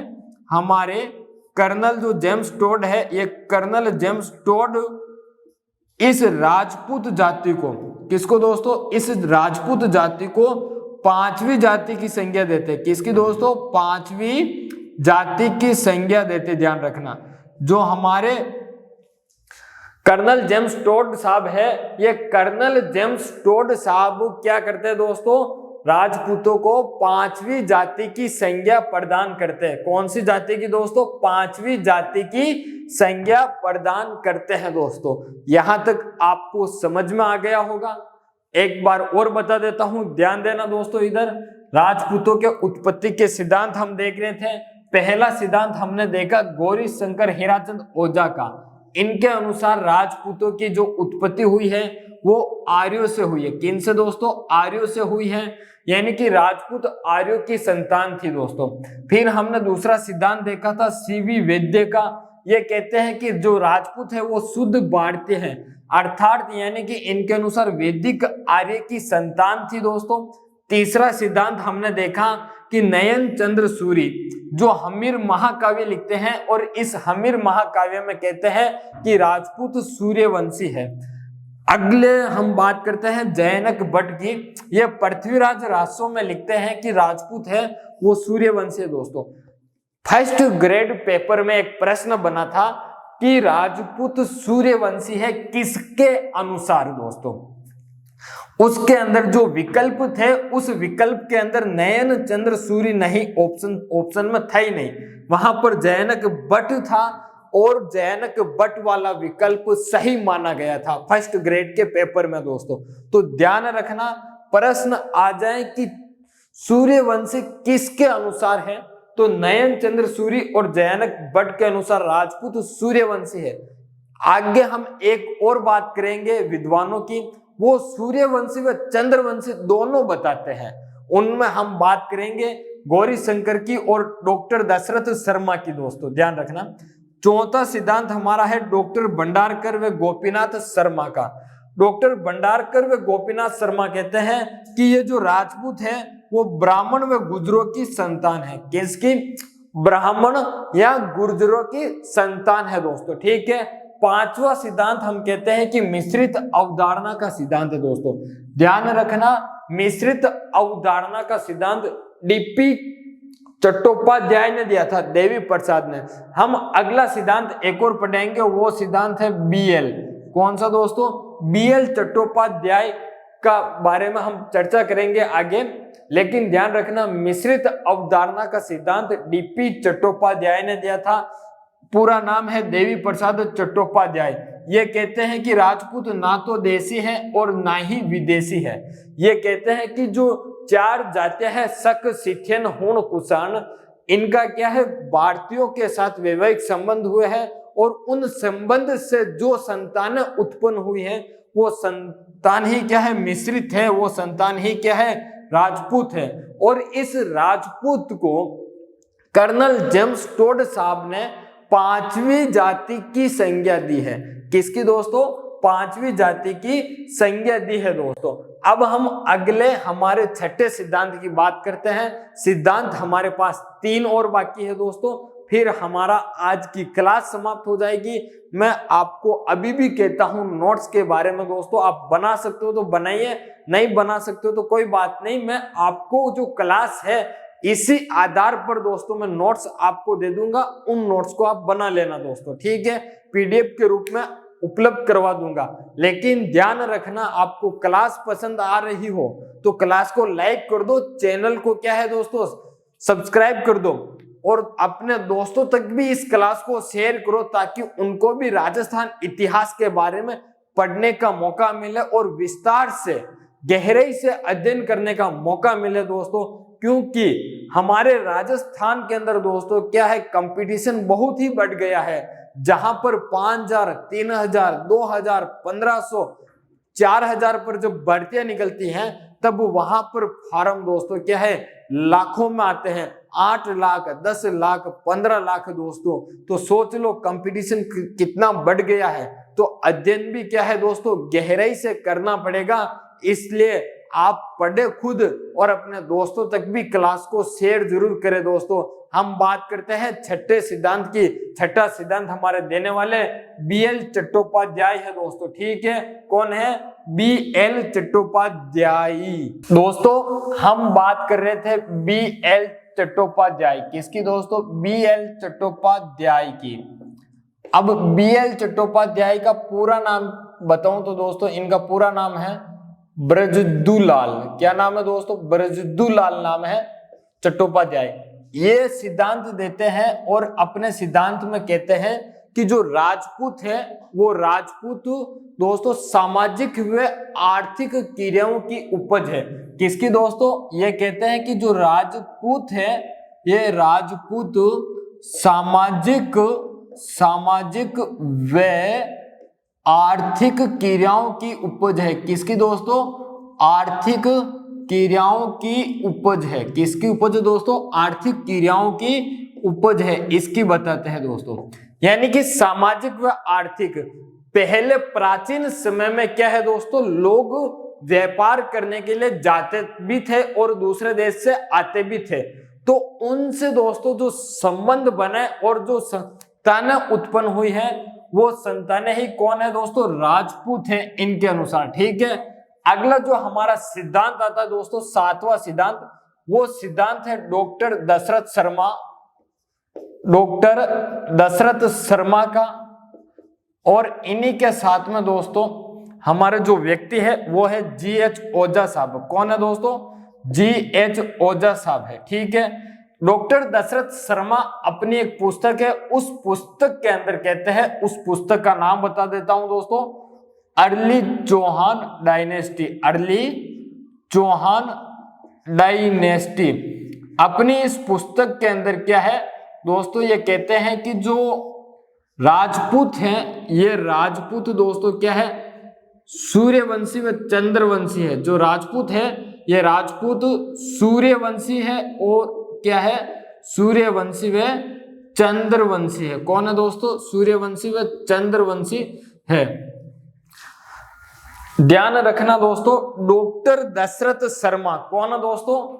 ये जो डॉक्टर दशरथ शर्मा है, इन डॉक्टर दशरथ शर्मा के अनुसार और हमारे जीएच ओझा जी के अनुसार क्या है, जो राजपूत हैं ये राजपूत दोस्तों क्या है, सूर्यवंशी व चंद्रवंशी है। क्या है दोस्तों? जो राजपूत है वो राजपूत सूर्यवंशी व चंद्रवंशी है। डॉक्टर दशरथ शर्मा अपनी एक पुस्तक लिखी है, उस पुस्तक के अंदर अर्ली चौहान डायनेस्टी नाम से एक पुस्तक लिखी। इस पुस्तक के अंदर ये कहते हैं कि जो राजपूत है वो सूर्यवंशी व चंद्रवंशी है दोस्तों। ये सिद्धांत हुआ कंप्लीट। अगला हमारा सिद्धांत दोस्तों, एक मत आता है कि राजपूत विदेशी है। क्या है दोस्तों? राजपूत विदेशी है। हमारे पास एक मत आता है कि जो राजपूत है ये विदेशी है। कौन है दोस्तों? राजपूत विदेशी है। और ये मत देने वाले, यह मत देने वाले कौन है दोस्तों? ये मत देने वाले हैं वो है कर्नल जेम्स टोड। किसने दिया दोस्तों? कर्नल जेम्स टोड साहब कहते हैं कि जो राजपूत हैं, ये राजपूत साहब कौन है दोस्तों?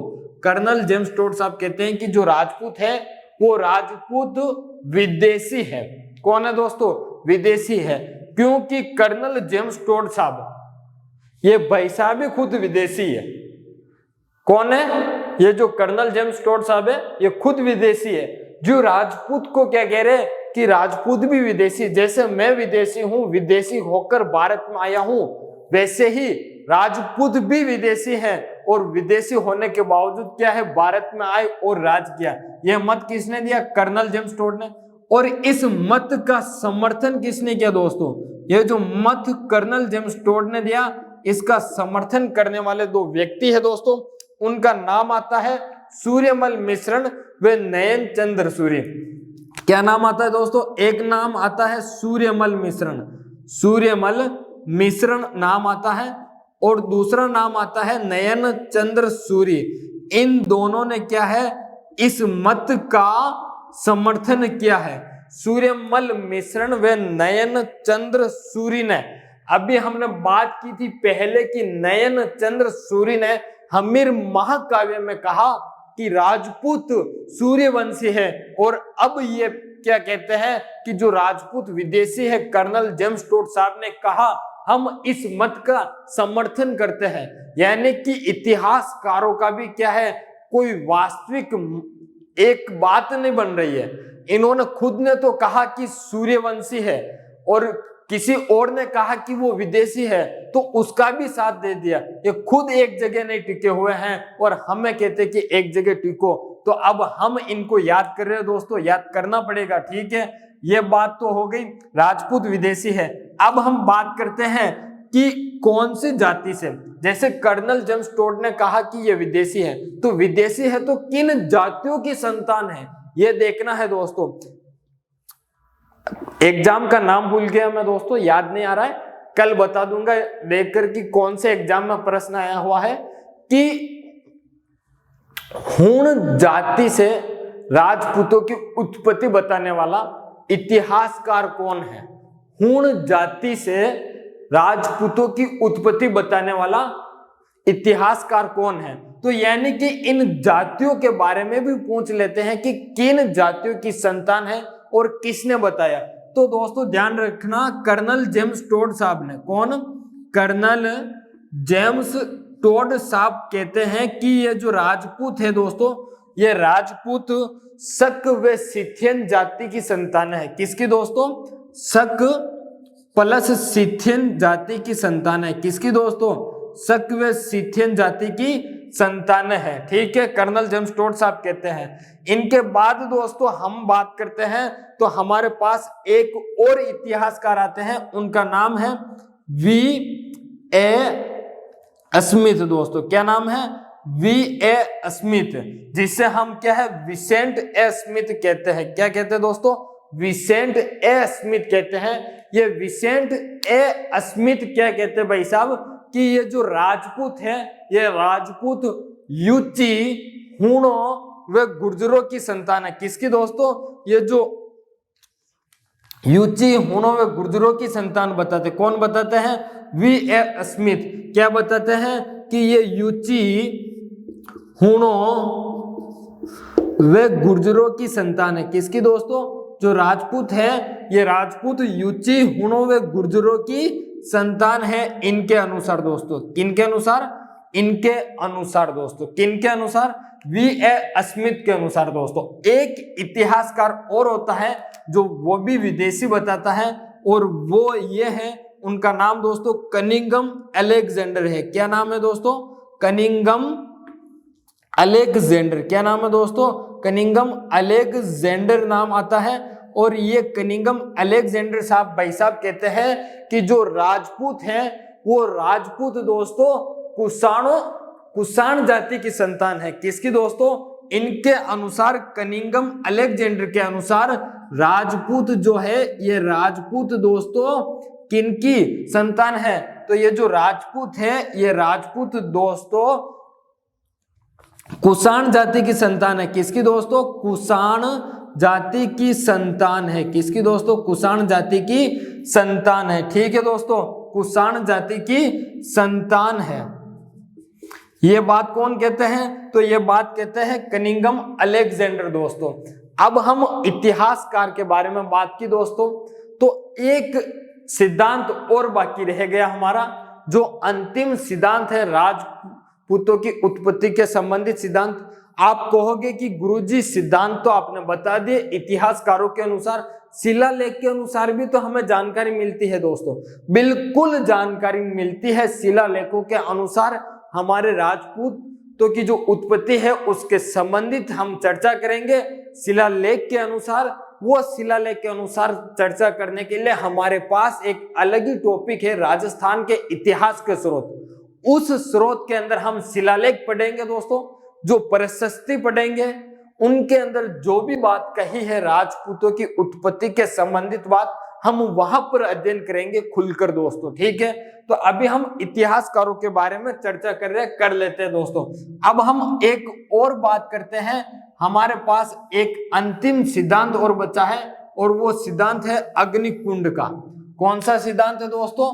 अंतिम सिद्धांत है दोस्तों, 9वां सिद्धांत। वो सिद्धांत है अग्निकुंड सिद्धांत। कौन सा दोस्तों? अग्निकुंड सिद्धांत है, और इस अग्निकुंड सिद्धांत के बारे में हम अध्ययन करते हैं दोस्तों। ध्यान रखना, अग्निकुंड सिद्धांत किसने दिया? तो ये जो अग्निकुंड सिद्धांत दिया था उनका नाम है चंद्रबरदई। क्या नाम आता है दोस्तों? अग्निकुंड सिद्धांत देने वाले हैं वो व्यक्ति है चंद्रबरदई। चंद्रबरदई क्या है? अग्निकुंड सिद्धांत देते हैं, और ये जो सिद्धांत देते हैं अपने पृथ्वीराज रासो के अंदर देते हैं। किसके अंदर दोस्तों? पृथ्वीराज रासो के अंदर देते हैं दोस्तों। मैंने शायद आपको दोस्तों पहले एक ग्रंथ बताया था, पृथ्वीराज रासो बता दिया होगा शायद जयानक के अंदर। सिद्धांत दोस्तों वापस देखना, जो सिद्धांत मैंने आपको बताया था, सिद्धांत नंबर 4। कौन सा दोस्तों? जो सिद्धांत नंबर दोस्तों सिद्धांत नंबर मैंने आपको 3 वाला बताया होगा, जयानक वाला, सिद्धांत नंबर 3, जिसमें जयानक का एक ग्रंथ बताया था। शायद वो ग्रंथ मैंने शायद तक आपको शायद पृथ्वीराज रासो बता दिया होगा। तो वो ग्रंथ पृथ्वीराज रासो नहीं दोस्तों, पृथ्वीराज विजय था इनका। कौन सा ग्रंथ है दोस्तों? पृथ्वीराज विजय है। कौन सा? पृथ्वीराज विजय। जयानक ने अपने ग्रंथ पृथ्वीराज विजय में कहा कि जो राजपूत है वो सूर्यवंशी है दोस्तों। शायद मुझसे गलती हो गई होगी, तो मैंने शायद तक पृथ्वीराज रासो बता दिया होगा। तो गलती हो जाती है, इंसान है, लेकिन गलती को स्वीकार करना ही सबसे बड़ी बात होती है दोस्तों। याद आ गया मुझे, क्योंकि ये बात यहीं पर निकली थी। पृथ्वीराज रासो चंद्रबरदई का ग्रंथ है, और पृथ्वीराज विजय जयानक भट्ट का ग्रंथ है दोस्तों, ठीक है। पृथ्वीराज रासो के अंदर क्या है? चंद्रबरदई अग्निकुंड सिद्धांत के बारे में कहते हैं, अग्निकुंड सिद्धांत दिया है। अग्निकुंड सिद्धांत के अनुसार बात करूं, अग्निकुंड सिद्धांत के अनुसार, तो इस सिद्धांत के अनुसार दोस्तों एक वशिष्ठ मुनि हुए थे। कौन हुए थे दोस्तों? एक वशिष्ठ मुनि हुए थे। कौन हुए थे दोस्तों? वशिष्ठ मुनि। इन वशिष्ठ मुनि ने दोस्तों क्या है? आबू पर्वत पर, किस पर दोस्तों? आबू पर्वत के ऊपर, आबू पर्वत पर एक यज्ञ किया। क्या किया दोस्तों? आबू पर्वत पर एक यज्ञ किया, और इस यज्ञ से क्या है दोस्तों? 4 संतानें उत्पन्न हुई थी। कितनी दोस्तों? 4 संतानें उत्पन्न हुई थी। कितनी?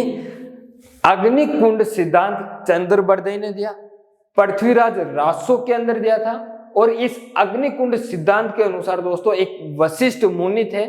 वशिष्ठ मुनि ने दोस्तों क्या है? आबू पर्वत पर एक यज्ञ किया। इस यज्ञ से 4 संतानें उत्पन्न हुई थी। कौन कौन सी संतानें उत्पन्न हुई थी दोस्तों, वो मैं बता देता हूं। पहली संतान है दोस्तों गुर्जर प्रतिहार। कौन सी दोस्तों? गुर्जर प्रतिहार संतान है। पहली संतान है दोस्तों गुर्जर प्रतिहार। दूसरी हमारी जो संतान है वो है परमार। कौन सी दोस्तों? परमार। तीसरी जो संतान है वो है चालुक्य। कौन सी दोस्तों? चालुक्य। इस चालुक्य को हम क्या कहते हैं? सोलंकी भी कहते हैं। क्या कहते हैं दोस्तों? सोलंकी, ठीक है। चौथी जो संतान पैदा हुई थी वो संतान है दोस्तों चौहान। कौन सा दोस्तों?